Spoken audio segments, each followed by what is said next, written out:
Hello guys, आ गए हैं हम इतिहास की क्लास लेके आप लोग के सामने।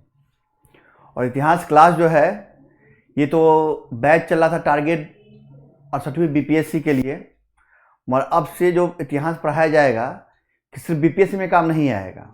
जो भी भाई बंधु मित्र जो भी जिला जिलों में जुड़े हैं इस चैनल से, और जो यूपी के बंदे हैं और जिनको यूपी पीसीएस देना है बिहार के अलावा, उनके लिए भी ये क्लास इंपॉर्टेंट है। और खासकर सिर्फ यूपी नहीं, जिनको एमपी देना है, एमपी के बंदे जुड़े हों, राजस्थान देना है, उत्तराखंड देना है, सबके लिए क्लास इंपॉर्टेंट है। इतिहास की क्लास बहुत इंपॉर्टेंट है क्योंकि हम आज पढ़ाएंगे गुप्त साम्राज्य। इसके पहले की जो क्लास है वो प्लेलिस्ट में डली हुई है, वहां से जाके आराम से आप देख सकते हैं। बीपीएससी इतिहास के नाम से प्लेलिस्ट है, उसमें आप क्लास देख सकते हैं। अभी तक जो कहानी चल रही थी वो बिहार के संदर्भ से चल रही थी, और बिहार में सबसे अधिक विकास हुआ मौर्य साम्राज्य तक। उसका बाद मानवोत्तर काल आया, अंधकार युग आया, डार्क एज आया, तो इस साम्राज्य का विस्तार अब पूरे भारतवर्ष में हो गया। तो ये जो अब जो क्लास चलेगा इतिहास का, वो आप समझ ही गए होंगे कि सभी स्टेट के लिए है। तो आज हम क्लास स्टार्ट करेंगे गुप्त साम्राज्य। और पास में सबसे अधिक एग्जाम है, सबसे अधिक क्या मैंने पास में एग्जाम है 12 फरवरी का एडमिट कार्ड भी जारी कर दिया गया उनके द्वारा, आयोग के द्वारा। तो भाई इस पे फोकस करना है। और बीपीएससी में एक प्रश्न आते ही आते हैं गुप्त साम्राज्य से। और 14 मई को जो है, शायद मेरी जानकारी के अनुसार सोशल मीडिया के माध्यम से पता चला है, उसके माध्यम से 15 फरवरी को नोटिफिकेशन आ रहा है। उसमें कुछ चेंजेज होंगे, जब चेंज होंगे मैं बता दूंगा आपको वीडियो के माध्यम से। शायद ऑप्शनल पेपर हटाया जा रहा है, अभी कंफर्म नहीं 100%, मगर 99% ये कंफर्म हो गया है कि ऑप्शनल पेपर हट रहा है। अब उसकी जगह 2 पेपर आ रहे हैं उत्तर प्रदेश के ही स्पेशल। 4 पेपर जीएस, समान हिंदी, निबंध, और 2 पेपर और होंगे जो उत्तर प्रदेश के होंगे। चलिए, बातें तो होते रहेंगी बीच बीच में। मेरा नाम तो जानते ही आप लोग, प्रभात रंजन मेरा नाम हुआ, और यूनी एग्जाम्स के पीसीएस प्लेटफॉर्म पे आप लोगों का स्वागत है। आइए, गुप्त साम्राज्य हम लोग स्टार्ट करेंगे। गुप्त साम्राज्य, गुप्त साम्राज्य। और ये जो बैच चलता है प्रश्नों की बौछार के माध्यम से चलता है, यानी प्रश्न, सिर्फ प्रश्न और प्रश्नों के माध्यम से पूरा डाउट क्लियर। और प्रश्न का तरीका चेंज कर दिया मैंने। अब पहले प्रश्न आते थे और ऑप्शनल 1 2 3 4 5, अब नहीं, अब प्रश्न उसके सामने आंसर। देखिए, खुद देख लीजिएगा। गुप्त साम्राज्य, अब जब मौर्योत्तर काल के बाद देखेंगे, मौर्योत्तर काल के बाद जब कुषाण वंश का पतन होता है तो बहुत से गणतंत्र गणराज्य की उत्पत्ति होती है, जिसमें अवध थे, सब थे। मगर उसी के बीच एक गुप्त साम्राज्य की उत्पत्ति होती है, जो कुषाणों के सामंत रहते हैं। ये लोग कहा जाता है, तथा कथित किताबों के हिसाब, विद्वानों के हिसाब से किसानों के सामंत रहते हैं। और इनका जो क्षेत्र रहता है बिहार, उत्तर प्रदेश और बिहार, उत्तर प्रदेश और बिहार का बेल्ट होता है, इनका क्षेत्र होता है। विवाद का बिंदु यह है कि गुप्त साम्राज्य का संस्थापक कौन था। विभिन्न विद्वान विभिन्न किताबों में और विभिन्न लेखों के माध्यम से, विभिन्न पुराणों में बहुत सी बातें लिखी गई हैं, मगर पता जो चलता है वो कहता है कि गुप्त साम्राज्य का संस्थापक था श्रीगुप्त। भाई कहां से पता चलता है? मगर हम लोग जो पढ़ते हैं चंद्रगुप्त प्रथम, समुद्रगुप्त और चंद्रगुप्त द्वितीय की चर्चा करते हैं, कुमारगुप्त की। मगर चंद्रगुप्त प्रथम के पहले भी एक था राजा यहाँ पे, जो कुषाणों के संबंध थे, और उससे अलग होकर गुप्त साम्राज्य की उत्पत्ति की। तो कौन था वो राजा? तो श्रीगुप्त था उनका नाम। कहां से कंफर्म होता है? तो पूना का जो है ताम्रपत्र अभिलेख, पूना का ताम्रपत्र अभिलेख जो है, जो प्रभावती गुप्ता का अभिलेख था, पूना का ताम्रपत्र अभिलेख, उसी में पता चलता है कि श्रीगुप्त जो थे इसके संस्थापक थे। और उसी में स्पष्ट किया गया है कि इनकी उपाधि जो थी आदिराज की उपाधि थी, आदिराज यानी, और महाराज की उपाधि थी, यानी साम्राज्य बहुत छोटा होगा इसलिए महाराज थे, और आदिराज की उपाधि थी इनकी। आदिराज की उपाधि थी और महाराज की उपाधि थी इनकी। फिर इसके बाद पता चलता है ये कि इसके श्रीगुप्त के बाद घटोचक, कहीं घटोचक मिलता है, घटोचक जो थे ये इनके राजा हुए। और इसके बाद घटोचक के बाद इनके बारे में पता चलता है कि इन्होंने महाराज की उपाधि ली थी। मगर एक बात ये बताइए आप लोग, ये बताइए कि घटोचक के बारे में पता कहां चलता है कि घटोचक कहां के थे, कौन से थे, राजा थे या नहीं थे? तो सूपिया अभिलेख जो है, सूपिया अभिलेख जो है स्कंदगुप्त का सूपिया अभिलेख जो है, सूपिया अभिलेख, उसमें पूरी गुप्त वंश की प्रणाली पता चलती है। घटोचक के बाद की जो है पूरा वंशावली पता चलता है सूपिया अभिलेख के माध्यम से। मैं पढ़ाऊंगा आगे, बताऊंगा कि स्कंदगुप्त की सूपिया अभिलेख था वो, उसी के माध्यम से पता चला कि घटोचक जो था उसके बाद ये वंश चला रहा था। ये तो भाई शुरू की कहानी थी। प्रश्न पूछा क्या जा रहा है? तो प्रश्न पूछा गया है कि किस अभिलेख के माध्यम से पता चलता है कि श्रीगुप्त राजा था? तो पूना का ताम्रपत्र अभिलेख जो प्रभावती गुप्ता का अभिलेख था। ठीक है, अब है कि इसके बाद श्रीगुप्त के बाद घटोचक के बाद राजा कौन आया, जिसको वास्तविक संस्थापक माना जाता है? किसका? गुप्त साम्राज्य का हम लोग करते हैं। आइए गुप्त साम्राज्य के बारे में अब चर्चाएं अब स्टार्ट करते हैं बृहत स्तर पे। तो गुप्त वंश का वास्तविक संस्थापक जो था वो था चंद्रगुप्त प्रथम, और इसने महाराजा धीराज की उपाधि धारण की थी। और इनका शासन काल 319 ईसा पूर्व से लेके, ईस्वी चलेंगे अब, 319 ईस्वी से लेके 350 ईस्वी तक शासन काल था इनका। और जब शासन पे बैठते हैं 319-20 में, उसी समय इन्होंने संवत चलाया था, गुप्त संवत चलाया था इन्होंने। तो गुप्त संवत भी पूछा गया प्रश्न है कि कब गुप्त संवत हुआ, किसके शासनकाल में गुप्त संवत हुआ, शासनकाल कब है, और चंद्रगुप्त प्रथम की उपाधि क्या थी? इन्होंने शादी किया था लिच्छवी राजकुमारी, किससे? लिच्छवी राजकुमारी से, कुमार देवी से शादी किया था। और कुमार देवी को राजाधिकरण शासिका होने के कारण महादेवी भी कहा जाता है। पूछा गया प्रश्न है इनकी शादी किससे हुई थी, इनकी पत्नी का नाम क्या है? तो लिच्छवी राजकुमारी कुमार देवी शादी हुई थी, और इनकी पत्नी का नाम जो है कुमार देवी है। राज्याधिकरण होने के चलते इनको महादेवी भी कहा जाता है। और इसी लिच्छवी राजकुमारी कुमार देवी से समुद्रगुप्त की उत्पत्ति होती है। उत्पत्ति मतलब जन्म होता है, उत्पत्ति मत कहिए, जन्म होता है। इसीलिए अपने सिक्के पर लिच्छवी दहित्रा लिखवाता है, लिच्छवी दोहित्रा लिखवाता है अपने सिक्कों पे, लिच्छवी दोहित्रा लिखवाता है ये। अब शासन कहां था इनका, चंद्रगुप्त प्रथम का? भाई सामंत कुषाणों के छोटे से क्षेत्र से वो स्वतंत्र हुए थे। तो शासन कहां था? प्रयाग, यानी आप वर्तमान में इलाहाबाद को नाम प्रयागराज पड़ेगा। प्रयाग, साकेत अयोध्या वाला बेल्ट, और मगध साम्राज्य पटना जो बेल्ट है वो मगध साम्राज्य जो बेल्ट है उसकी बात मैं कर रहा हूं। तो प्रयाग, साकेत और मगध इनका शासनकाल था। यहाँ शासनकाल शासन क्षेत्र था इनका। ठीक है, चंद्रगुप्त प्रथम के बाद इनके पुत्र समुद्रगुप्त समुद्रगुप्त जो है गद्दी पे बैठे। कहा? समुद्रगुप्त बैठे गद्दी पे, समुद्रगुप्त। तो ये पता कैसे चलता है कि चंद्रगुप्त प्रथम ने अपना उत्तराधिकारी चूज किया था किसको? तो लिखा है हरिसेन के प्रयाग प्रशस्ति अभिलेख, मैं बताऊंगा अभी, जस्ट बता रहा हूं, एरन अभिलेख और रिधपुर दान शासन पत्र में अभिलेख से माध्यम पता चलता है कि चंद्रगुप्त प्रथम ने अपने सबसे योग्य पुत्र समुद्रगुप्त को कहां उत्तराधिकारी घोषित किया था। कौन कौन?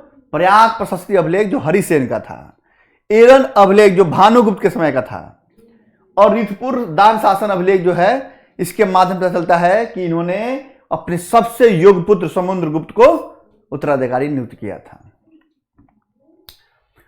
प्रयाग प्रशस्ति अभिलेख जो है समुद्रगुप्त का ही है और हरिसेन जो थे इसके रचयिता थे। संस्कृत भाषा में लिखा गया था प्रयाग प्रशस्ति अभिलेख, और संस्कृत भाषा के अलावा इसमें चंपू शैली काव्य में लिखा गया था। पूछा गया प्रश्न है किस काव्य में? चंपू शैली काव्य में लिखा गया था। और क्या है इसके बारे में जानकारी मैं यही देता हूं प्रयाग प्रशस्ति के बारे में। प्रयाग प्रशस्ति जो है, ये देखिए प्रयाग प्रशस्ति अभिलेख जो है ये पहले कौशाम्बी में था। ये स्तंभ अभिलेख कौशाम्बी में था। अशोक ने इसको स्थापित किया था, जिसको रानी का अभिलेख भी बोलते हैं, रानी अभिलेख भी बोलते हैं, जिसमें अशोक की पत्नी करवकी और पुत्र तीवर की चर्चा मिलती है। अशोक के बाद इस अभिलेख में प्रयाग प्रशस्ति में समुद्रगुप्त भी स्थापित कर लेता है और अपनी क्या उल्लेख करवाया है इसने? हरिसेन के माध्यम से अपने 5 चरण में जो विजय किया है, सब विजय अभियान, उसकी चर्चा इसमें की गई है। मैं बताऊंगा अभी अब जस्ट कि उसने विजय अभियान के माध्यम से संपूर्ण जम्बूद्वीप जो आधारनाथ चंद्रमौर्य ने किया था वही हाल यहां पे होगा। उत्तर में हिमालय से लेकर दक्षिण में विंध्य क्षेत्र, पूर्व में बंगाल खाड़ी से लेकर पश्चिम में मालवा के बेल्ट तक पूरा कब्जा समुद्रगुप्त का होगा। उत्तर दक्षिण, नॉर्थ में ये हिमालय तक, दक्षिण में विंध्य क्षेत्र, पूर्व में बंगाल की खाड़ी, बंगाल खाने पर पूरा बेल्ट, बिहार बंगाल उड़ीसा सब, और ये मालवा का बेल्ट, यहां तक इसका कब्जा दिखाई देगा। समुद्रगुप्त की मैं बात कर रहा हूं। तो इसी विजय अभियान का उल्लेख प्रयाग प्रशस्ति में किया गया है हरिसेन के माध्यम से। फिर दूसरे नंबर पे आएंगे अशोक के बाद समुद्रगुप्त इसमें अपने विजय अभिलेख उत्कीर्ण करवाता है, यानी हरिसेन के माध्यम से। इसके बाद क्या हुआ कि इस प्रयाग प्रशस्ति को अकबर काल में देखेंगे। अब अकबर ने कौशाम्बी से उठा के अपने इलाहाबाद किले में इसको स्थापित करवा दिया अकबर। इसमें अकबर की भी चर्चा मिलती है और अकबर के नवरत्न थे बीरबल की चर्चा मिलती है। और एक लोग और है शासक जहांगीर की भी चर्चा मिलती है। यानी प्रयाग प्रशस्ति में अशोक, समुद्रगुप्त, अकबर, बीरबल और जहांगीर, ये पांचों लोग, 1 2 3 4 5 हुआ ना, 2 3 4 5 लोग की चर्चा मिलती है। रट लीजिए, प्रश्न पूछा गया है ये, किन किन विद्वानों की चर्चा, किन किन राजाओं की चर्चा मिलती है, किस शैली में लिखा गया है, कौन लिखा है, क्या वर्णन किया गया है इसमें, ये सब इसमें मन। एरन अभिलेख में बात कर रहा हूं तो एरन अभिलेख जो है भानुगुप्त के समय एक एरन अभिलेख खुदवाया गया जिसमें सती प्रथा का उल्लेख मिलता है। सती प्रथा का उल्लेख यानी कब? 510 ईस्वी में सती प्रथा का उल्लेख मिलता है। और इसी में एक सैनिक था गोपराज, उसकी पत्नी सती होती है, उसका उल्लेख, यानी भारतवर्ष में प्रथम सती प्रथा का उल्लेख कहां मिलता है? तो एरन अभिलेख के माध्यम से मिलता है, जिसमें गोपराज था, उसकी पत्नी सती होती है, इसी अभिलेख के माध्यम से। और ये गुप्त शासक भानुगुप्त के समय का ये एरन अभिलेख था। चलिए आगे प्रश्न मिलेगा ही। अब देखिए समुद्रगुप्त, हमने बताया 350, समुद्रगुप्त का शासनकाल जो रहा 350 से 75 ईस्वी तक रहा।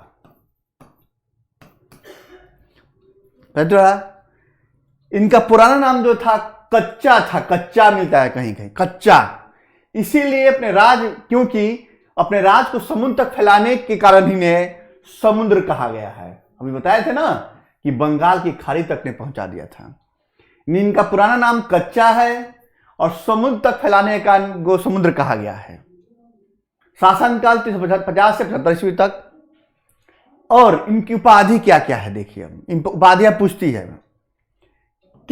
समुद्रगुप्त ने किस उपाधि धारण की थी? कौन सी उपाधि धारण की? सॉरी, प्रश्न गलती हो गया। कौन सी उपाधि धारण की थी? एक तो कविराज की उपाधि धारण की थी इसने, कविराज की। एक धारण की थी विक्रमक की, कहा जी विक्रमक, विक्रमक की उपाधि धारण की थी। हाँ, उसके बाद और क्या धारण की थी? पराक्रमक, पराक्रमी था इसलिए पराक्रमक, पराक्रमक की धारण की थी। अप्रतिरथ, अप्रतिरथ की उपाधि धारण की थी इसने, अप्रतिरथ। विक्रामक, विक्रमक, पराक्रमक, अप्रतिरथ। और एक अभिलेख और एक मिलता है और जो यूपी में प्रश्न पूछा गया जिसके बारे में कि पृथ्वी बिरो या पृथ्वी की उपाधि किसने धारण की थी? हाँ, पृथ्विया प्रथम वीर, पृथ्विया प्रथम वीर, पृथ्विया प्रथम वीर की उपाधि, प्रथम वीर की उपाधि किसने धारण की थी? पृथ्वी या प्रथम वीर की उपाधि पूछा गया, यूपी में प्रश्न है, और यह उपाधि धारण की थी समुद्रगुप्त ने इसे। ठीक है, और भी धारण की थी ने क्या? व्याघ्र, हाँ व्याघ्र, व्याघ्र, हाँ व्याघ्र पराक्रम, व्याघ्र पराक्रम की उपाधि भी धारण की थी, व्याघ्र पराक्रम की उपाधि भी धारण की थी इसने, धारण की थी, उपाधि धारण की थी इतनी। कविराज इसलिए उपाधि कैसे मिला? तो बिना बजाते हुए सिक्कों पे, बिना बजाते हुए एक चित्र मिले हैं, बिना बजाते हुए एक सिक्के पे चित्र मिले हैं, इसीलिए इनको कविराज कहा गया है। ठीक है, इतनी उपाधियां थी इनकी। इनके दरबारी कवि कौन थे? अभी बताया ना, हरिसेन इनके दरबारी कवि थे। हरिसेन क्या थे? इनके दरबारी कवि थे, और जिन्होंने प्रयाग प्रशस्ति चंपू काव्य शैली में लिखा था, जो संस्कृत भाषा में लिखे गए थे। चंपू, हरिसेन दरबारी कवि थे, चंपू काव्य शैली में उन्होंने प्रयाग प्रशस्ति नामक, प्रयाग प्रशस्ति अभिलेख लिखे थे, जिसमें उनकी विजय अभिलेख, जिनमें उनके विजय अभियान का पूरा उल्लेख किया गया है। अब है, इनको भारत का नेपोलियन भी कहा जाता है। तो किसने इनको भारत का नेपोलियन कहा? तो समुद्रगुप्त को भारत का नेपोलियन B.A. स्मिथ ने कहा था। कौन कहा था? B.A. स्मिथ ने कहा था। विंसेंट स्मिथ द्वारा, इतिहासकार विंसेंट स्मिथ द्वारा भारत का नेपोलियन कहा गया था, क्योंकि साम्राज्य विस्तार अधिक किए और पूर्णतः विजय होता चला गया, हारा ही नहीं इसने। और उनकी किताब किसकी? विंसेंट स्मिथ की। पूछा गया प्रश्न है, किस बुक में उन्होंने बताया है कि भारत का नेपोलियन को समुद्रगुप्त कहा गया है? वो अर्ली हिस्ट्री ऑफ इंडिया में उन्होंने समुद्रगुप्त को भारत का नेपोलियन कह दिया उसने। किसमें? अर्ली हिस्ट्री ऑफ इंडिया में भारत का नेपोलियन समुद्रगुप्त को कहा है। अच्छा, समुद्रगुप्त क्यों कहा गया? कि 100 युद्धों का नायक, इसलिए समुद्रगुप्त कहा गया है, इसलिए भारत का नेपोलियन कहा गया है इनको। और देखिए इनका अभी तक जो था, गरुड़ जो था, गरुड़ गुप्त काल की क्या थी? चिन्ह थी, चिन्ह थी, मगर इन्होंने वो गरुड़ विष्णु, हाँ गरुड़ वाहन जो था, गरुड़ वाहन, गरुड़ विष्णु थी, विष्णु गुप्त धर्म, गुप्त काल की, सॉरी गुप्त काल की चिन्ह थी, उसी की मूर्ति अंकित करवाया था। कहां पे? अपने सिक्कों पे। गरुड़ मंगक कहा गया, गुरु वाहन कहा गया, विष्णु का भक्त था ये। और इनके बारे में क्या जानकारी मिलती है भाई? मेन इनका 5 अभियान जो पूछा जाता है, इनका 5 अभियान जो है, इनका बताया। देखिए आइए 5 अभियान पे आते हैं हम लोग। समुद्रगुप्त का विजय अभियान 5 चरण में किया अभियान, जिसका उल्लेख वहां मिलता है प्रयाग प्रशस्ति में। कहां? प्रयाग प्रशस्ति में मिलता है। प्रथम चरण शुरू किया इसने, प्रथम चरण यानी उत्तरी भारत में जो आर्यावर्त रीजन था, उसके 9 राजाओं को हराया इसने, 9 गणराज्यों को, 9 राजाओं को हराया, परास्त किया। उसमें फेमस कौन कौन थे? पूछा गया प्रश्न है। गणपति नाग का शासक था, या गणपति नाग, मथुरा का शासक था गणपति नाग, उसको हराया। किसको? गणपति नाग, मथुरा का शासक। अहिचत्र का शासक था अच्युत देव, उसको हराया। फिर नागदत्त को हराया, जो था विदिशा का शासक था। ये उत्तर भारत की मैं बात कर रहा हूं, आर्यावर्त की बात कर रहा हूं। और इनको हराने के बाद और भी हैं जो फेमस है, जो पूछे गए हैं, मैं उसी को मेंशन किया हूं। ये पूछे जाए संभावनाएं हैं तो 9 राजा में गणपति नाग मथुरा का शासक, अच्युत देव अक्षत का शासक, नागदत्त विदिशा का शासक, इनको हराया और क्या किया, प्रत्यक्ष शासन अपने शासन में मिला लिया। इनके प्रति इन्होंने 5 चरण में जो अभियान किया सब में कुछ न कुछ नियम लाए और उस नियम में जो प्रथम चरण में हराया शासक को सीधे अपने शासन में मिला लिया। ये प्रत्यक्ष शासन करना शुरू कर दिया। कहा तुम लोग बगल बगल पड़ोस के हो, पड़ोसी बन के रहोगे तो उद्यम करते रहोगे, इसलिए उद्यम बंद करो, अब मेरे शासन में मिल जाओ तुम लोग। इनको हराने के बाद सीधे अपने शासन में ला लिया। द्वितीय चरण में इसने 9 गणराजों को जीता। इसने 9 गणराजों को जीतिया द्वितीय चरण में। कौन कौन, जब आप पढ़े होंगे कि मरणोत्तर काल के बाद कुषाण वंश की समाप्ति होती है तो छोटे छोटे गणराज पर होते हैं, यही वो गणराज थे। अवध्य, मालो, अर्जुनायन आदि प्रमुख थे, ये छोटे छोटे गणराज थे। उसी में से सामंत रूप में गुप्त जो था अलग से एक शासन स्थापित किया। तो कहा कि जो 9 गणराज छुटकू छुटकू वो जो उधम मचाएंगे उसको पहले शांत करो। तो इस चरण में उसने क्या किया कि सीमावर्ती राज को और 9 गणराजों को जीता, जिसमें अवधे, मालव, अर्जुनाय आदि को जीता और उसमें और भी जो अपनी सीमावर्ती राज थे, उनके सीमा के बगल में जो राज्य थे उनको भी हराया। और कौन कौन थे, समतट सीमावर्ती राज, डवाक, कामरूप असम का कामरूप, नेपाल, करतरपुर, इनको हराया। 9 गणराजों को और सीमावर्ती राज प्रत्यंत राज्य थे उनको हराया। और इनके लिए नीति क्या लाया, कहा सर्व कर दान। सबसे पहले तो आइए और दान दीजिए, कर के रूप में दान दीजिए। आज्ञाकरण, मैं जो आज्ञा दूं उसका फॉलो करना है आपको। और प्रणामागमन, और समय समय पे आके हमसे प्रणामा पाती करते रहिए कि जी हजूर हमसे कोई गलती हो तो क्षमा कीजिएगा। ठीक है, ये इनका सिद्धांत था, सर्वकरदान, आज्ञाकरण और प्रणामागमन। ठीक है, इनके किनके लिए, द्वितीय चरण के 9 गणराज और सीमावर्ती राज जो थे उनके लिए था जी। ठीक है, अब तृतीय चरण में जो विंध्य क्षेत्र के आठविक राज थे, आठविक नामक एक अन्य वन जाति थी और विंध्य क्षेत्र के जो थे आठविक राज, आठविक होता है वन क्षेत्र थे। विंध्य क्षेत्र में जो वन क्षेत्र थे उनको हराया और कहा कि आराम से शासन कीजिए, कोई दिक्कत नहीं है। तृतीय चरण कहानी है। अब है चतुर्थ चरण में दक्कन यानी दक्षिण भारत के 12 राज्यों को हराएगा। चतुर्थ चरण में दक्कन यानी दक्षिण के 12 राज्यों को हराएगा। और इससे यूपी पीछे सवाल पूछ दिया, इसने मैच करने को दे दिया कि कौन शासक किधर का था। तो कौशल का राजा महेंद्र, यही पूछा था उसने, कौशल का राजा महेंद्र, उसको हराया। महाकांतर का राजा व्याघराज, और उसकी उपाधि भी थी व्याघ पराक्रम, उपाधि भी थी व्याघराज। कौराल का राजा था मंटराज। पिष्टपुर का राजा था महेंद्रगिरी। कोठार का राजा था स्वामी दत्त। और कांची का राजा, ये पूछा गया प्रश्न है, कांची राजा विष्णुगुप्त। ये समुद्रगुप्त का महत्वपूर्ण विजय मानी जाती है, कांची के राजा विष्णुगुप्त पे क्या जीतना, अभियान करना। और औमुक्त का राजा तो था नीलराज। बेंगी का राजा हस्तिवर्मन। पल्लक का राजा उग्रसेन। देवराष्ट्र का राजा कुबेर। कुशलपुर का राजा जो था राजा धनंजय।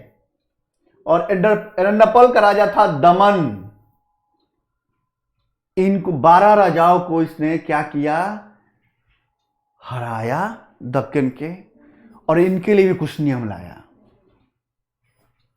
और बताइए कि इतना बड़ा पराक्रमी राजा इतने बड़े छोटे छोटे राज को हराया तो सोचिए कैसा होगा। इसलिए कहा गया भारत का नेपोलियन, 100 युद्धों का नायक। इसमें इसको क्या कीजिएगा, पॉज करके बार बार देख लीजिएगा, क्योंकि 12 राज्यों में यूपीपीसीएस में मैच करने को देता है कि ये इस राजा के राजा कौन थे। आप खुद देख लीजिएगा प्रश्न उठा के। तो कौशल का राजा महेंद्र पूछ चुका है, कांची का राजा विष्णुगुप्त पूछ चुका है, बेंगी का हस्ती वर्मा पूछ चुका है, उसके बाद कोठार का राजा स्वामीदत्त पूछ चुका है, और अवमुक्त का राजा नीलराज पूछ चुका है। सोचिए, इतना पूछ चुका है तो आपको याद रखना है बाकी के बारे में। यदि मैच करने को दे दो तो क्या कीजिएगा। और इनके लिए कहा कि ठीक है, आप लोग जीत गए, कोई बात नहीं है। और दक्षिण भारत में, उसमें भाई उत्तर भारत से दक्षिण भारत में शासन करना आसान बात नहीं था। आज की तरह स्वर्णिम चतुर्भुज रोड नहीं था कि एक बार चढ़े और सीधे उतर जाएंगे, फ्लाइट नहीं थी, पनिया जहाज नहीं था। तो कैसे शासन करेंगे? तो कहा कि भाई शासन पहाड़ों से होकर गुजरना था। तो कहा कि हम ऐसा करते हैं, इन पे शासन कैसे करते हैं? तो उन्होंने इनके लिए ग्रहण, मोक्ष और अनुग्रह, ये 3 नीति अपनाया। और इसी समुद्रगुप्त के बाद अलाउद्दीन खिलजी ही पहुंच पाएगा। जब पढ़ेंगे मुगल सल्तनत काल में, तो अलाउद्दीन खिलजी दक्षिण का अभियान करेगा। इसके बीच में कोई अभियान नहीं कर सकता दक्षिण का। तो इसके पहले भी तो देखिए, ग्रहण, मोक्ष, अनुग्रह। ग्रहण में क्या? शत्रु पर अधिकार करना। आओ, हम तुमको जीत लिए हैं, तुम पे अधिकार कर लिए। मोक्ष, कहा कि हम तुमको मोक्ष भी देते हैं, हम तुम पे डायरेक्ट शासन नहीं करेंगे, तुमको जाओ मोक्ष दे दिया, मुक्त भी कर दिया उन्हें। अनुग्रह, और अनुग्रह का अर्थ समझते ही आप लोग है कि राज को लौटाकर शत्रु को क्या कर लिया? दया कर दिया। अब पहला अधिकार कर लिया, दूसरा छोड़ दिया, और तीसरा दया कर दिया। जब दया के पात्र हो जाएंगे आप, तो उसके क्या हो जाएंगे? आप उसके अनुग्रहित हो जाएंगे। जो डिमांड करेगा, जैसा डिमांड करेगा, वो करना पड़ेगा आपको, और उसके खिलाफ कोई बोलेंगे भी नहीं, क्योंकि आप पे वो दया दिखाया है। ये 3 नीति अपनाई थी, ग्रहण, मोक्ष, अनुग्रह की नीति। 5वां चरण का, 5वां चरण में विदेशी शक्तियों जैसे देवपुत्र शाहीन, सहसानुशाही, भारत की पश्चिमी सीमा पे रहने वाले कुषाण वंश जो थे, देवपुत्र, क्योंकि कुषाण वंशी लोग देवपुत्र लग के बात लेते थे, मैं बताया था आप लोग को। तो देवपुत्र शाहीन, सहसानुशाही, भारत के पश्चिमी सीमा पे रहने वाले कुषाण वंशजों ने शक भी पश्चिम भारत में शासन किए हैं। मुरुदंड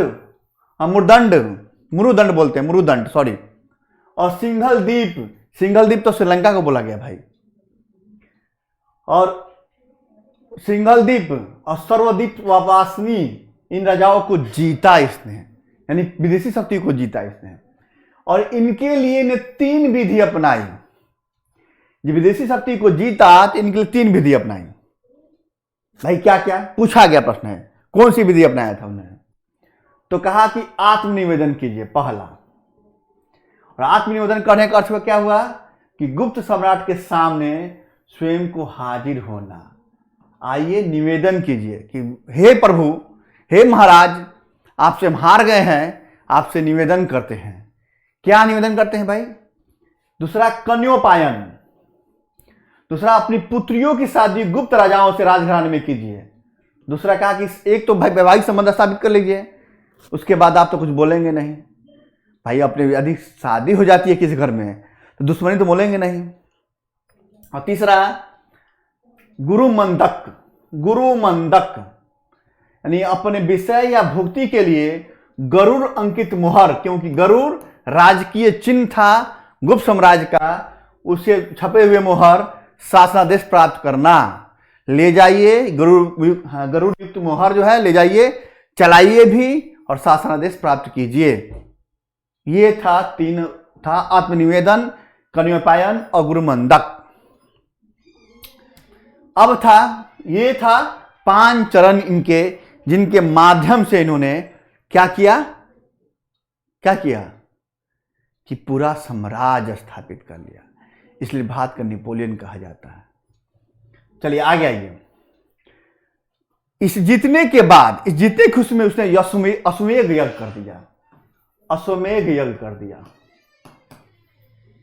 और जब अश्वमेध यज्ञ किया तो अपने सिक्कों पे, सोने के सिक्कों पे अश्वमेध पराक्रम शब्द ढलवा भी दिया। तो उनके सिक्के पे लिच्छवी दहित्रा मिला है, बिना बजाते हुए मिला है, और अश्वमेध पराक्रम शब्द भी मिल गए हैं, क्योंकि अश्वमेध यज्ञ किया था इसने। गरुड़ युग तो मिला ही मिला है। और देखिए स्वर्ण सिक्कों पे बिना बजाते हुए एक चित्र का अंकन भी हुआ है। तो सिक्कों पे 6 प्रकार के सिक्के बताया जाता है इनके बारे में कि 6 प्रकार के सिक्के जो है इन्होंने चलाए थे। एक तो वही बता दिए कि अश्वमेध पराक्रम वाला, एक बिना बजाते हुए सोने सिक्के, और एक लक्ष्मी दहित्रा वाला। तो रुकिए थोड़ा जल लेते हैं, प्यास लग गया हमको भी।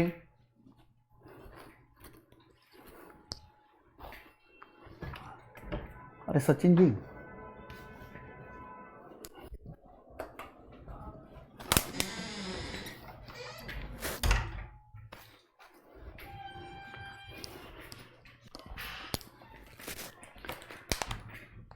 अरे बच्चों से प्यास लग जाता है कभी कभी, क्या करें, तो इसीलिए हमने थोड़ा पानी पीने की कोशिश किया है इसमें।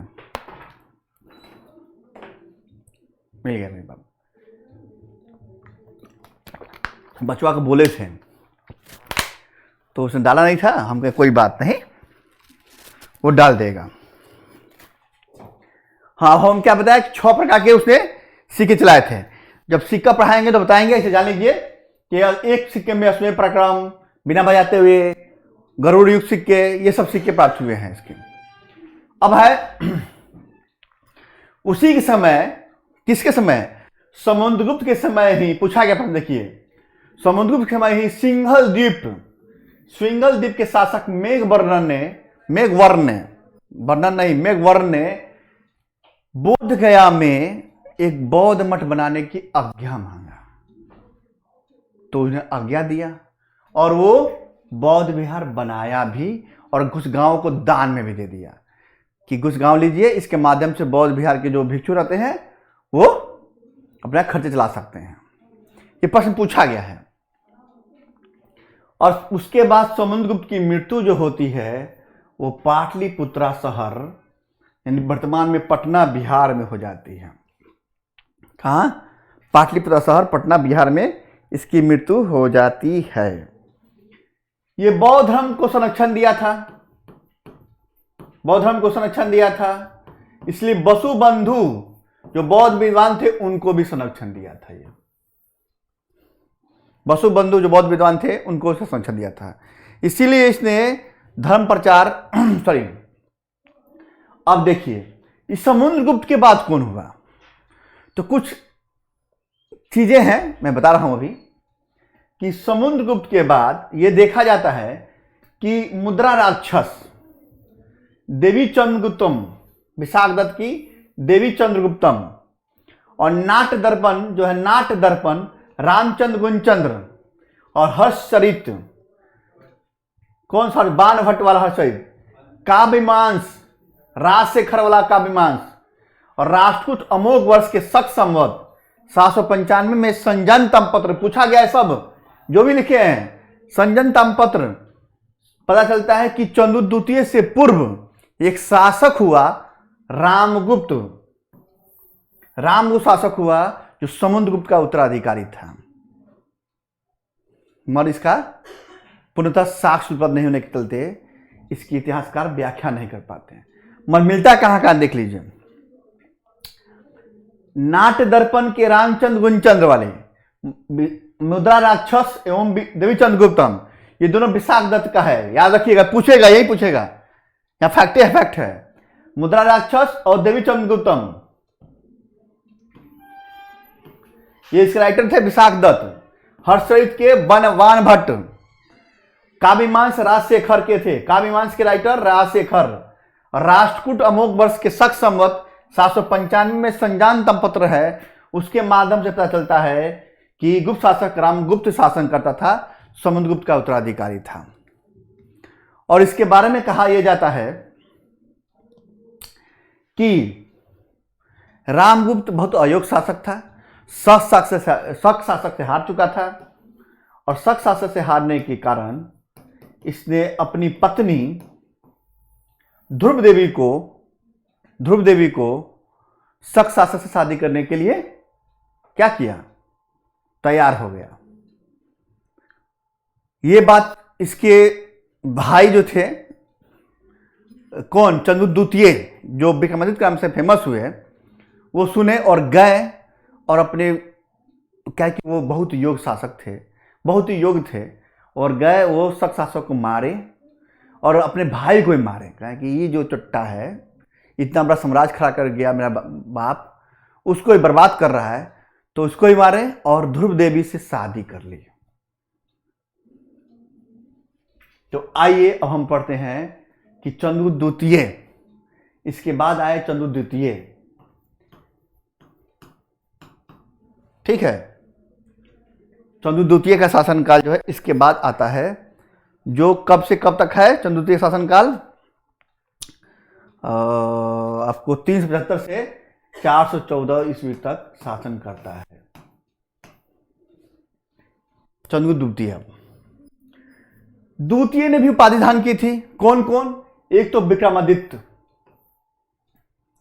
और इनकी पत्नी माता दी थी, यानी समुद्रदूत की पत्नी का नाम था दत्ता देवी, उन्हीं के शरीर से ये उत्पन्न हुए थे, और तब मतलब इनकी पत्नी का नाम हो गया दत्ता देवी। द्वितीय की उपाधि कौन थी? विक्रमादित्य। और क्या उपाधि थी? तो परम भागवत। पूछा गया प्रश्न कि परम भागवत किसकी उपाधि थी। और क्या उपाधि थी इनकी? यहां देखिए, महाराजा धीराज।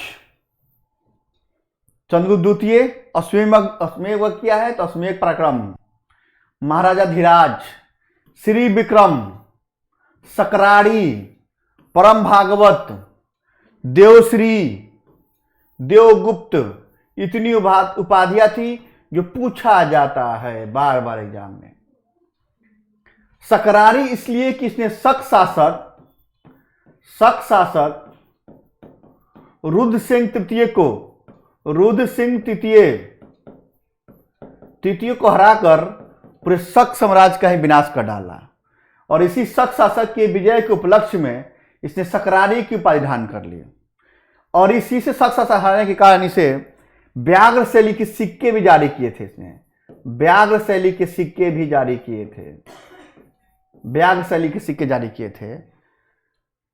उसके बाद शक शासक हराने का इसको विक्रमादित्य भी कहा जाता है। विक्रमादित्य की उपाधि भी लिया था इसने शक शासक हराने के कारण। और पूरे इंडिया में 14 विक्रमादित्य शासन किए थे, 14 शासन, जिसमें लास्ट जो था हेमू था, जो बनिया था, रेवाड़ी का बनिया था, जो हेमू हारता कब है? अकबर के साथ पानीपत के प्रथम युद्ध में ये हार जाता है। ये लास्ट 14वां विक्रमादित्य था।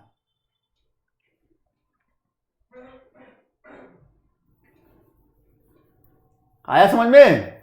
इतनी बातें मैं बताया आपको। अब चंद्रगुप्त द्वितीय के बारे में देख लीजिए। इनकी पहली राजधानी जो थी वो पाटलिपुत्रा थी, और द्वितीय राजधानी कहां बनाया इसने? उज्जैन बनाया। चंद्रगुप्त द्वितीय के शासनकाल में कला, साहित्य, विद्या का महान केंद्र, महान के महान कर दिया है बच्चों। देखिए, महान केंद्र कौन था? उज्जैन, और इसी को द्वितीय राजधानी इन्होंने बना दिया, कैपिटल बनाया द्वितीय इनको। कहां? उज्जैन को। शक विजेता कहा जाता है किसको? चंद्रगुप्त द्वितीय को। प्रश्न पूछा गया है, शक विजेता कहा गया चंद्रगुप्त द्वितीय को। और कौन सा शक शासक? रुद्र सिंह तृतीय को हराया था। इसके अलावा इन्होंने विवाह संबंध भी स्थापित किए थे कुछ राजाओं से। एक तो अपनी पुत्री का विवाह, अपनी पुत्री का जो विवाह था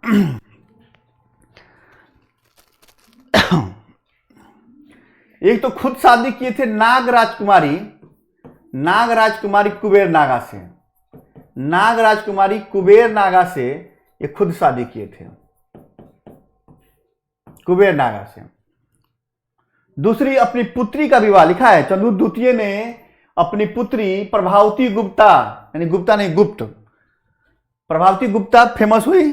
कहां पढ़ेंगे बिहार के इतिहास तो वहां मिलेगा। प्रभावती गुप्त का विवाह कहां किसे की थी? वाकटक नरेश रुद्रसेन द्वितीय से की थी ने, रुद्रसेन द्वितीय से किए थे। खुद शादी किए नाग राजकुमारी कुबेर नागा से, और अपने पुत्र की शादी कदम वंश के शासक किससे? काकुस बर्मन की पुत्री से किए थे। काकुस बर्मन की पुत्री से किए थे, और इनकी पुत्र की शादी का प्रस्ताव इस कदम वंश के दरबार में, कदम वंश के शासक काकुस बर्मन के दरबार में कालिदास लेके गए थे कि भाई, उन्होंने कहा है कि अपनी पुत्री की शादी अब मेरे पुत्र से कीजिए। कौन पुत्र? कुमारगुप्त से कालिदास लेके गए थे। कालिदास नवरत्न में है, मैं बताता हूं इसके आगे।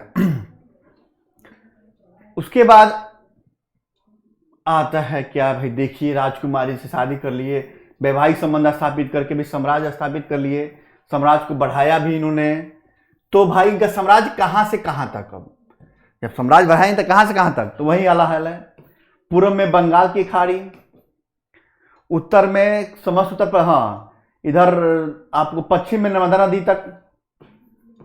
तक, इधर पूर्व में बंगाल खाड़ी, नॉर्थ में हिमालय,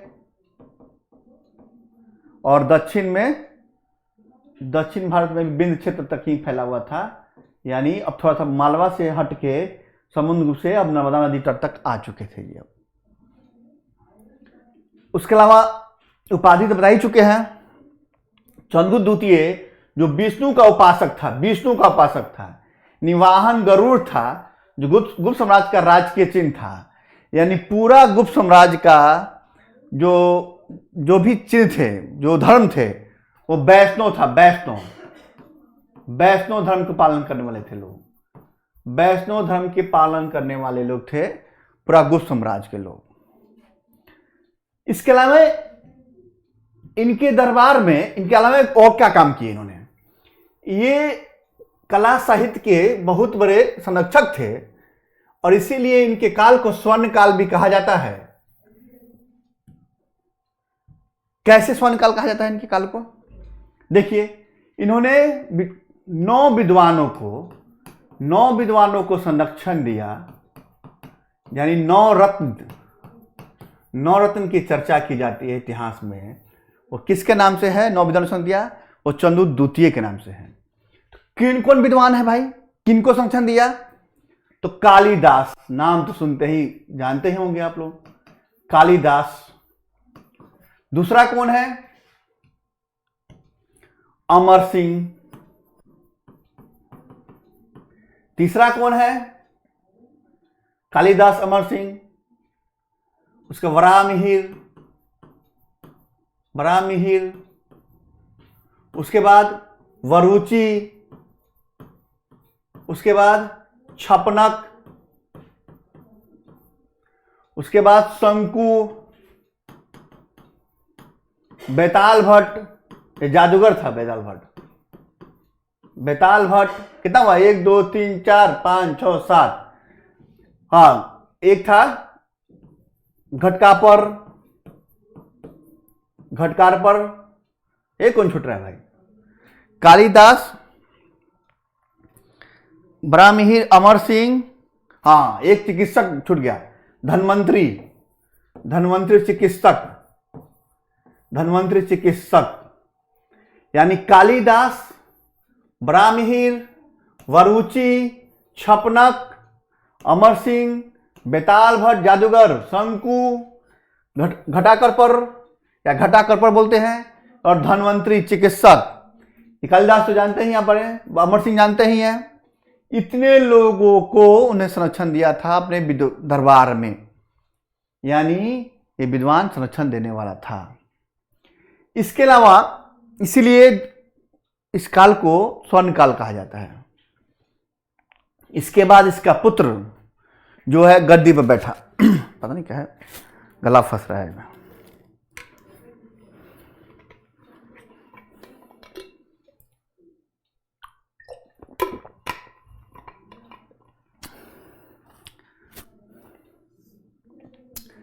हाँ, इसके अलावा और क्या काम था इनका?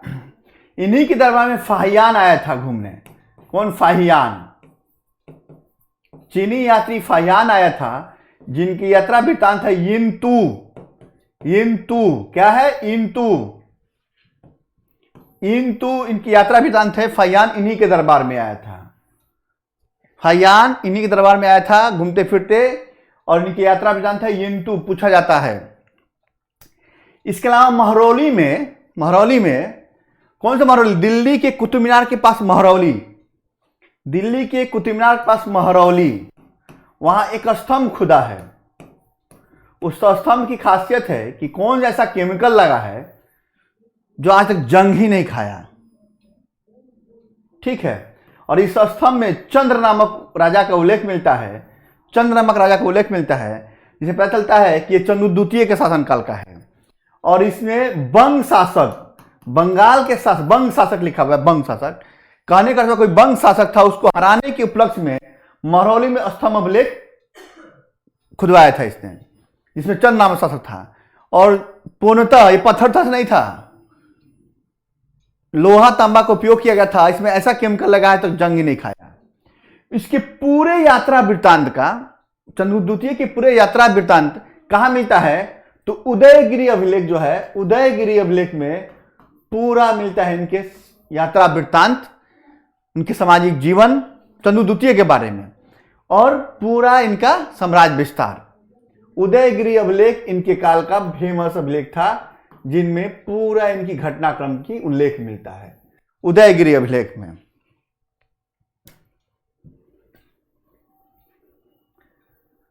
उसके बाद चंद्रगुप्त द्वितीय के बाद इनका पुत्र महेंद्रादित्य, यानी कौन? कुमारगुप्त। कुमारगुप्त बैठा है। लिखा है कि किस गुप्त राजा ने महेंद्रादित्य की उपाधि प्राप्त की थी? तो कुमारगुप्त। यानी चंद्रगुप्त द्वितीय के बाद कुमारगुप्त शासन करता है, और इसका उपाधि था महेंद्रादित्य। श्री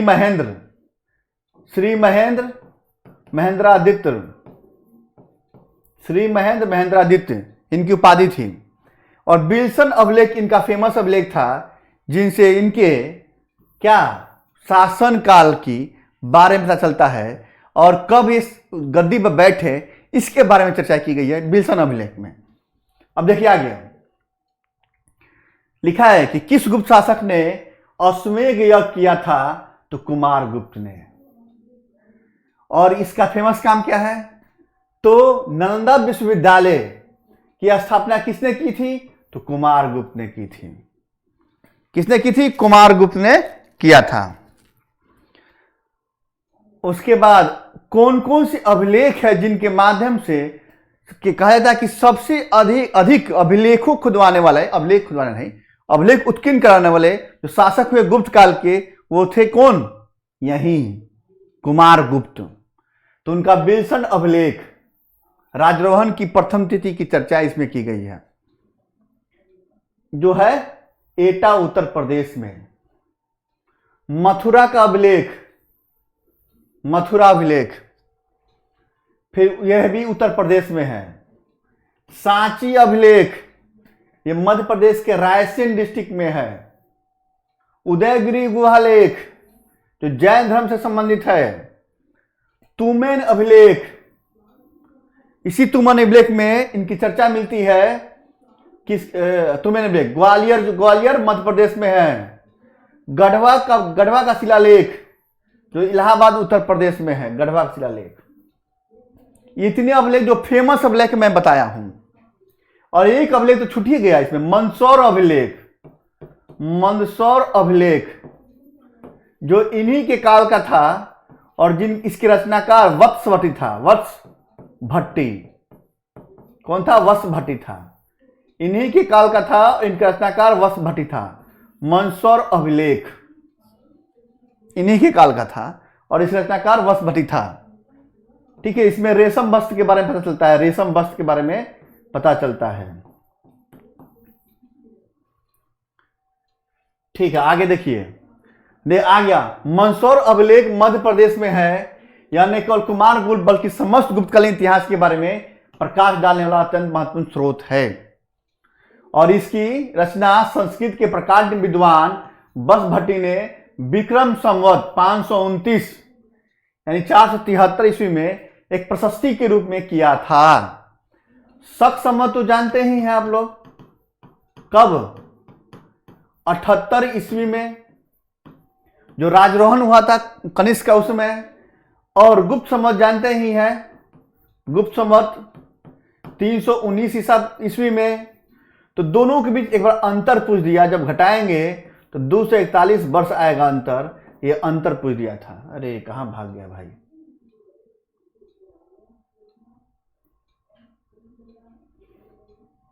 ठीक है, उसके बाद देखिए, अभी इनका अभिलेख और सुन लीजिए, ये तो और भी था। एक था क्रमदंडा अभिलेख, क्रमदंडा अभिलेख जो फैजाबाद उत्तर प्रदेश में है, और इसमें गुप्त संवत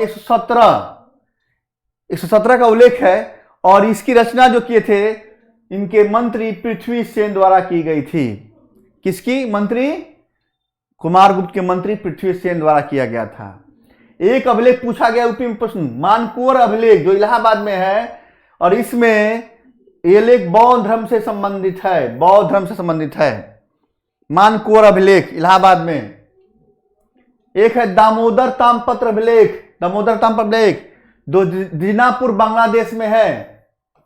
और इसी अभिलेख का दो कारणों से महत्व है, क्योंकि इसमें गुप्त साम्राज्य का विस्तार का ज्ञान होता है, और दूसरा इसमें प्रशासनिक व्यवस्था का विभाजन जो है, विषय भुक्ति, ये बताया ना, भुक्त प्रांतों में, विषय जिला में और विधि ग्रामों में विभक्त था, इसकी पूरी चर्चा की गई है।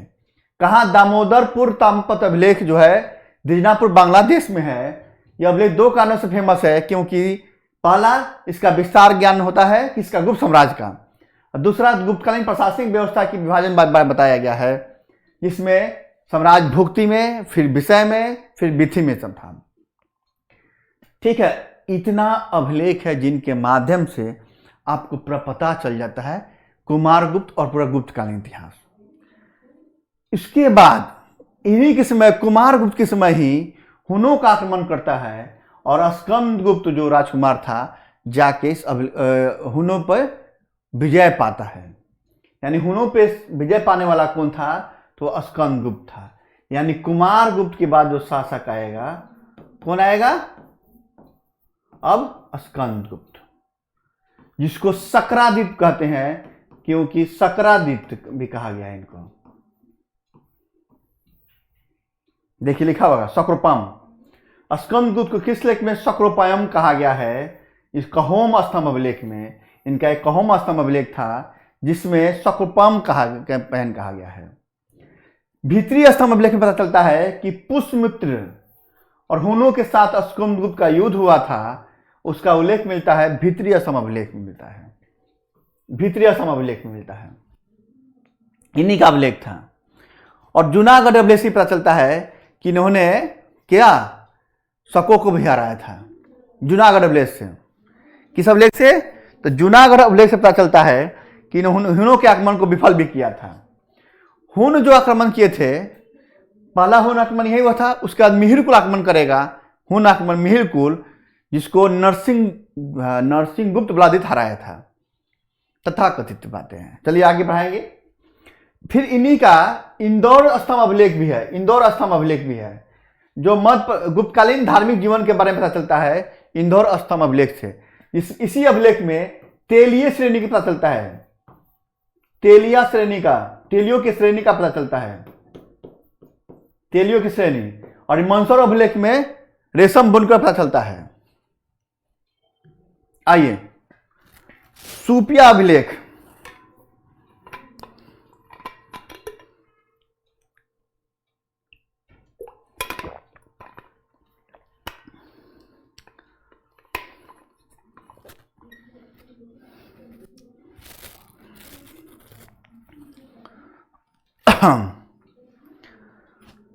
सुपिया अभिलेख, सुपिया जो अभिलेख था यह भी किसका था? स्कंदगुप्त था, जो मध्य प्रदेश के रीवा जिले में। और इसी में सुपिया अभिलेख में बताया था ना कि घटोत्कच के समय गुप्तों की वंशावली, और गुप्तों को घटोत्कच वंश का भी कहा गया है, ये पूरा वंशावली पता चलता है। तो बताइए कि सिर्फ ये बिहार के लिए फेमस है, यूपी के लिए भी फेमस है और एमपी के लिए भी फेमस है। सब घटनाएं से बताई गई है। गढ़वा शिलालेख, गढ़वा शिलालेख जो है उत्तर प्रदेश के इलाहाबाद जिले में है और गढ़वा नामक स्थान से है, जिसमें स्कंदगुप्त का अंतिम शिलालेख था। ये स्कंदगुप्त बारे में जानिए गए कि सकरादीप कहा गया है, भित्रिया असम अभिलेख, जूनागढ़ अभिलेख। अंतिम शासक जो था विष्णुगुप्त था, इसके पहले भाग ये गलती आ गया है, अंतिम शासक विष्णुगुप्त था।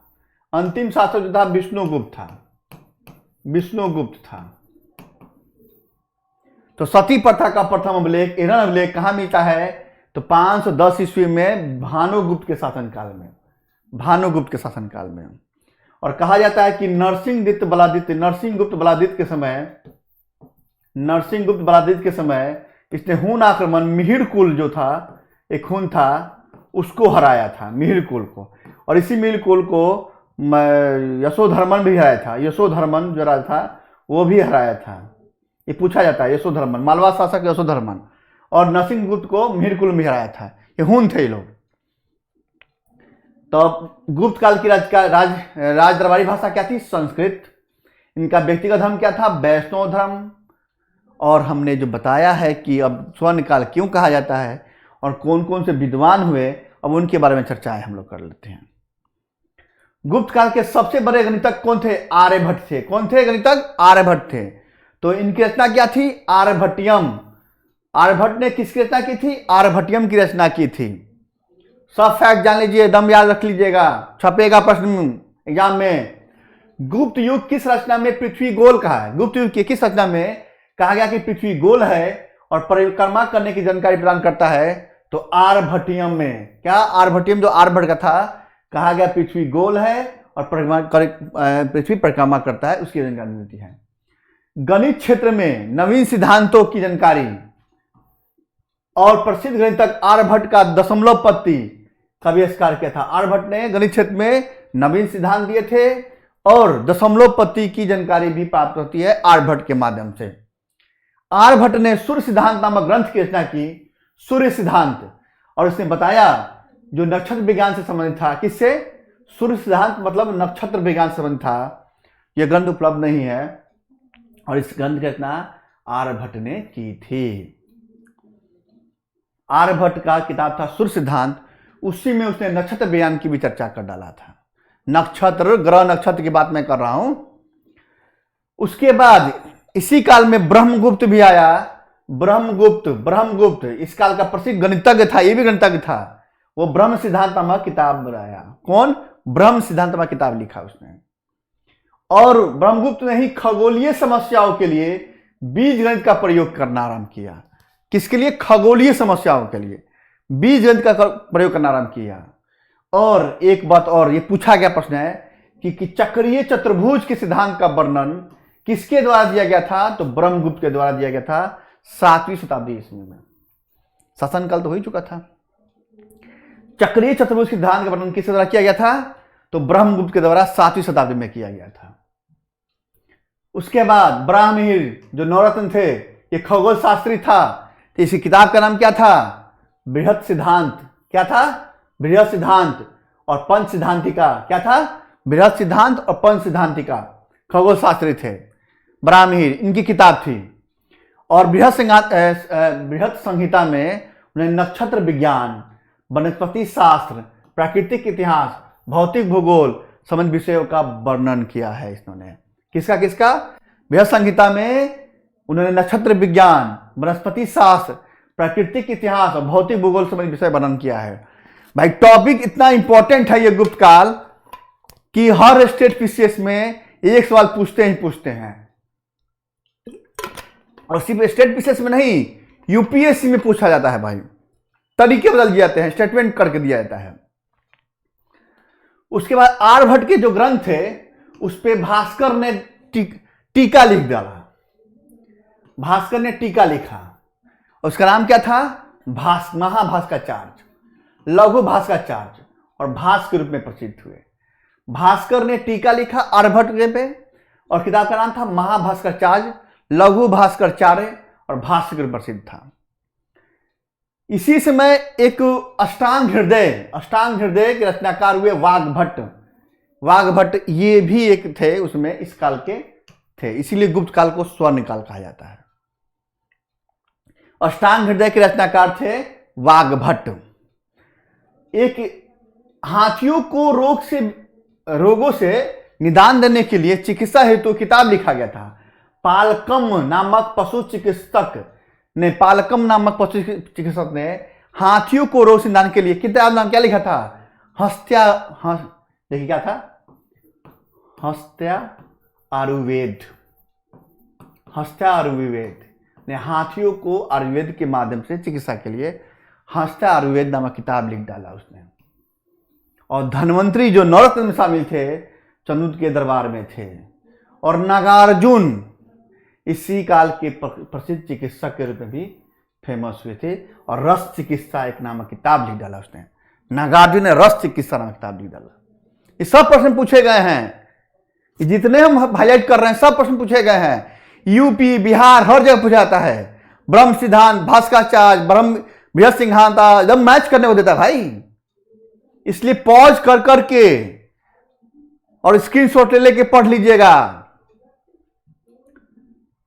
अब देखिए वही बात मैं बता दिया था कि आज से 1,500 पूर्व धातु क्रम विज्ञान का विकास हो चुका था, क्योंकि महरौली स्तंभ पे धातु से बना स्तंभ खड़ा है और कौन सा ऐसा केमिकल लगाया जो आज तक जंग ही नहीं खा पाया। उसका विकास भी हमारे यहाँ लौह स्तंभ के रूप में दिखाई देता है। गुप्त युग में बौद्ध धर्म को महान विद्वान थे असंग गुप्त काल में वसुबंधु को संरक्षण दिया, फिर असंग भी विद्वान को संरक्षण दिया इन्होंने। तो असंग द्वारा रचित किताब क्या था? वर्षछेदिका टीका। वर्षछेदिका टीका नामक किताब था। सांख्य दर्शन किस सिद्धांत से था? पुनर्जन्म सिद्धांत से था। और सांख्य कपिल का था। सांख्य दर्शन कपिल का था और पुनर्जन्म सिद्धांत से था। यूपीएससी प्रश्न पूछा है इसको। सांख्य दर्शन किस सिद्धांत के द्वारा प्रतिपादन किया गया था? पुनर्जन्म सिद्धांत के माध्यम से। और किसके लिए? पुनर्जन्म के लिए। और कपिल था इसका। पूर्व मीमांसा की रचना की थी जैमिनी द्वारा की थी।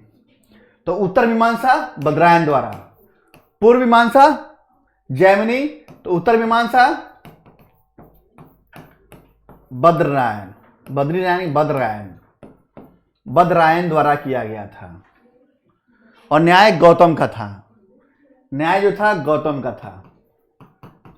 न्याय गौतम का था। चार्वाक आजीवक संप्रदाय से थे। शतरंज का खेल चतुरंग कहा जाता है। इसी शासनकाल में शतरंज शुरू हुआ। शतरंज की केंद्र बिंदु। पारा का आविष्कार गुप्त काल में हुआ था। विष्णु के 10 अवतारों ने वराह और कृष्ण की पूजा भी इसी काल में की गई। क्या कि वैष्णव भक्त लोग थे, तो विष्णु के 10 अवतार वराह और कृष्ण की पूजा भी की गई। और गुप्त काल में ही वैष्णव भागवत धर्म की खूब उन्नति हुई थी। भाई बताया ना कि सबने अपना अपना बनाया था। और ये भी नहीं कि सिर्फ वैष्णव का था, शैव का भी, बौद्ध का भी और जैन का भी, सबका काल में प्रोत्साहन मिला था। मंदिर निर्माण की कला का जन्म इसी काल में हुआ था। इसके पहले भी देखा गया कि मंदिर निर्माण नहीं होता था। मंदिर निर्माण की कला का जन्म कब और किस युग में हुआ था? गुप्त काल में हुआ था। और मंदिर निर्माण में क्या होता कि मंदिर के आगे गंगा यमुना की मूर्तियां बनी हुई थी। देखिए आगे देखिए। तो प्रसिद्ध मंदिर कौन कौन है? तो 10 अवतार मंदिर, देवगढ़ का 10 अवतार मंदिर झांसी में है। अब चला गया ऐसा ललितपुर में बॉर्डर पे है। वैष्णव धर्म संबंधित मंदिर है। पूछा जाता है मैच करने को किस धर्म संबंधित है। 10 अवतार मंदिर देवगढ़, झांसी, ललितपुर में। विष्णु मंदिर टिगवा, जबलपुर, मध्य प्रदेश। शिव मंदिर खो नागौदा, मध्य प्रदेश। पार्वती मंदिर नचना कुठार, मध्य प्रदेश। भीतरगांव का मंदिर कानपुर, पूरा ईंटों से बना हुआ, ईंटों से निर्मित। और शिव मंदिर भुमरा, ये भी नागौदा, मध्य प्रदेश। याद रखिएगा, मैच करने देता है कि 10 अवतार मंदिर देवगढ़, ललितपुर या झांसी बॉर्डर पे है, ललितपुर में होता है। विष्णु मंदिर तिगुआ, जबलपुर, मध्य प्रदेश। शिव मंदिर खो नागौदा, मध्य प्रदेश। पार्वती मंदिर नचना कुठार, मध्य प्रदेश। भीतरगांव मंदिर भीतरगांव, कानपुर। और शिव मंदिर भूमरा, नागदा, मध्य प्रदेश। अब शिक्षा साहित्य के लिए भी बताए हैं कि कालिदास बहुत फेमस थे, इसमें उनकी किताब थी। शूद्रक भी था, मृच्छकटिकम इनका किताब था, मृच्छकटिकम। विषादक, मुद्रा राक्षस, देवी चंद्रगुप्तम।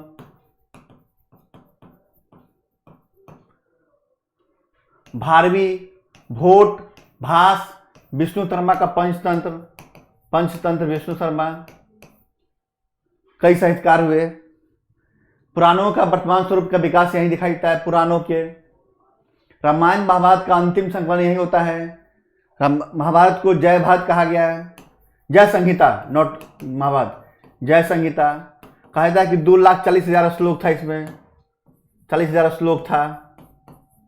इसके बाद ही महाभारत का नाम शुरू हुआ, जय संहिता कहा जाता है इसमें। और स्मृतियों की रचना जो मरणोत्तर काल में स्मृतियां चली थी, और उसमें उसी समय याज्ञवल्क्य की स्मृति की रचना हुई थी, नारद स्मृति की रचना हुई थी, कात्यायन स्मृति की रचना हुई थी, और बृहस्पति स्मृति की रचना हुई थी। इतनी स्मृतियों की रचना इस काल में हुआ था। गुप्त काल की तुलना पेरिक्लीज युग से, किससे?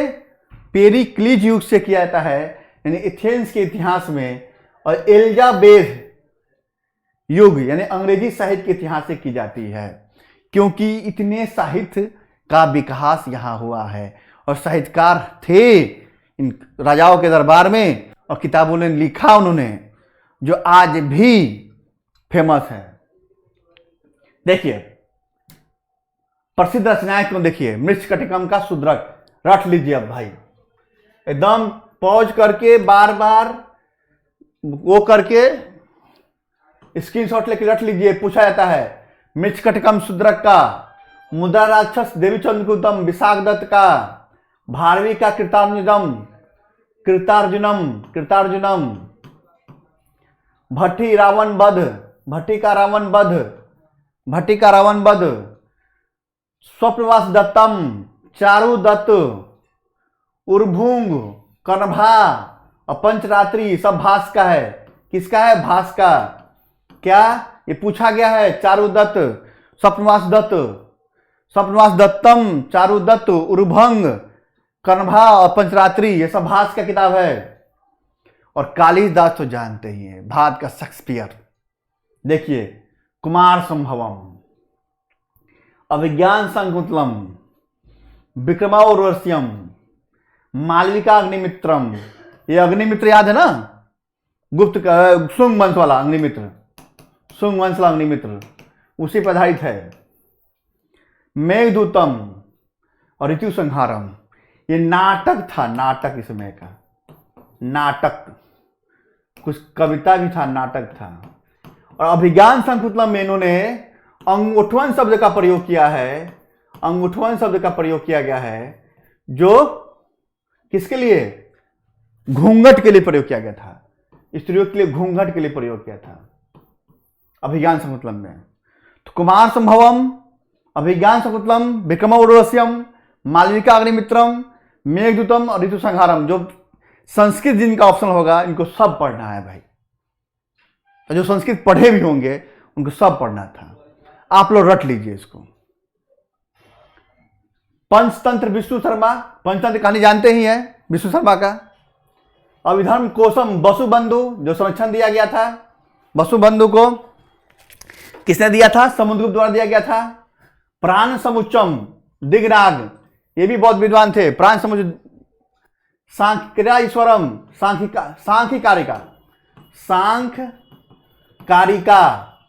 ईश्वर कृष्ण कथा, कुछ यूनिक भी लेके आए हम।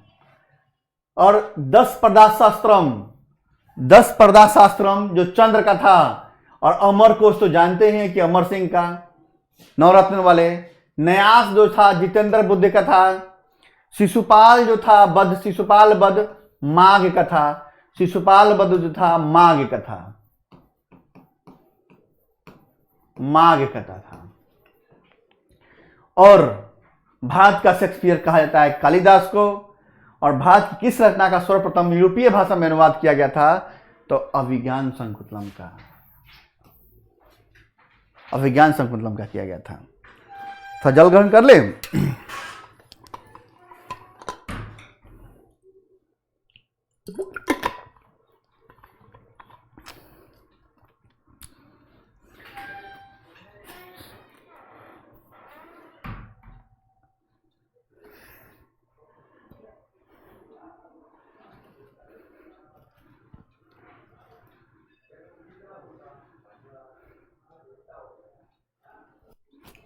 ठीक है, इसी काल में अजंता की गुफाएं 16-17 बनाई गई थी। इसी काल में अजंता की गुफाएं 16-17 बनाई गई थी और मंदिर के आगे गंगा और यमुना की मूर्ति उकेरी जाती थी। गंगा यमुना की मूर्ति द्वारपाल के रूप में उकेरी जाती थी, द्वारपाल के रूप में उकेरी जाती थी। और स्कंदगुप्त ने कुछ फैक्ट एक्स्ट्रा लाते हैं। स्कंदगुप्त ने सांग सम्राट, चीन के सांग सम्राट के दरबार में दूत भेजा था। सांग सम्राट के दरबार में अपना दूत भेजा था। दूत सांग सम्राट के दरबार में दूत भेजा था अपना। प्रथम जो चांदी के सिक्के, प्रथम चांदी के सिक्के जारी करने वाला, चांदी के सिक्के जारी करने वाला शासक कौन हुआ? चंद्रगुप्त प्रथम हुआ। और ब्राह्मण जो मंदिर थे, ब्राह्मण गुहा मंदिर था, उदयगिरी का मंदिर। अरे यार कहां भाग रहे हो? ब्राह्मण गुहा में जो मंदिर था, ब्राह्मण मंदिर, उदय गुहा का मंदिर था।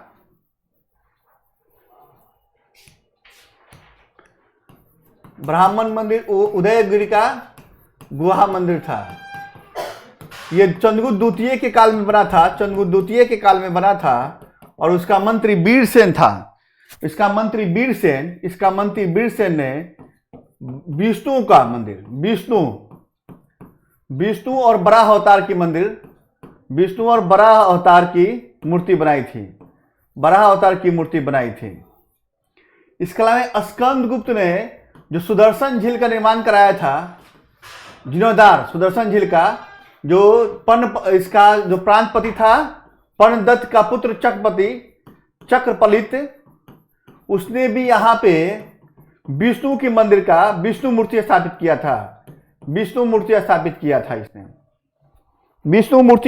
किया था। कुमारगुप्त के सिक्कों पे एक्स्ट्रा फैट है, सब एक्स्ट्रा फैट दम रट लीजिए। सिक्कों पे गरुड़ की जगह मयूर आकृति, ये कहीं ना कहीं एग्जाम पूछा गया है। मयूर आकृति होने लगी थी यूक्रेन।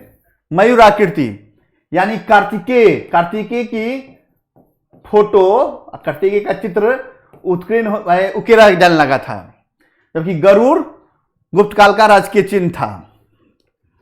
ठीक है, चलिए अब बस कहेंगे सर समाप्त कीजिए, बहुत हुआ। अरे बबुआ क्या करें, प्रश्न पूछा जाता है, एक नहीं दो प्रश्न पूछ देते हैं कभी कभी। ठीक है, इसे एक्स्ट्रा एक फैक्ट नहीं आएगा, दम लिख के रख लीजिए। ये गुप्त काल है, प्रशासन अलग पढ़ाएंगे भी हम, समझे ना। इसीलिए आप लोग इस वीडियो को बार बार पॉज करके जैसे भी हो स्क्रीनशॉट लेके पढ़ लीजिए, याद कर लीजिए, छप जाएगा। एग्जामों की कमी नहीं है। 12 फरवरी पास में है, 14 मई, 12 फरवरी छत्तीसगढ़ पीसीएस भी है, उत्तराखंड का कैलेंडर जारी कर दिया गया है, जून में एग्जाम उनका। ठीक है, एमपी पीसीएस 21 मई। तो एग्जामों की कमी नहीं है और हर एग्जाम में गुप्त काल से प्रश्न पूछे जाते हैं, क्योंकि साम्राज्य का विस्तार हिमालय से लेकर बिंद क्षेत्र तक और बंगाल खाड़ी से नर्मदा क्षेत्र तक हुआ था। इसलिए पूरे साम्राज्य के बेल्ट में जो भी आएंगे राज्य और जहां जहां गुप्त साम्राज्य शासन स्थापित करेंगे, वहां से प्रश्न पूछे जाएंगे। इसलिए रट लीजिए, तभी गोला बेगेंगे 100 पार होगा। ये तो कहेंगे सर बकवास बात। हाँ, एक बात और, आप भाई हमको मोटिवेट कैसे कीजिएगा। आप लोग को अच्छा लगा कि आपने मोटिवेट किया मुझे और 1000 पार परिवार करा दिया। मैं फैमिली जो है, उन्हीं एग्जाम पीसीएस की फैमिली जो है 1000 पार कर चुकी है। तो हम चाहते हैं कि इसी तरह हमको मोटिवेट करते रहिए, और मोटिवेट के लिए पैसा नहीं लेते हैं आपसे। तो क्या बनता है आप लोग का, लाइक ठोक देना है, क्लास को शेयर कर देना है, और जो नए बच्चे जुड़े हो सब्सक्राइब जरूर कर दीजिएगा। यही मेरी गुरु दक्षिणा है आप लोग से। ठीक है, इसी के साथ ही जय हिंद, जय भारत साथियों।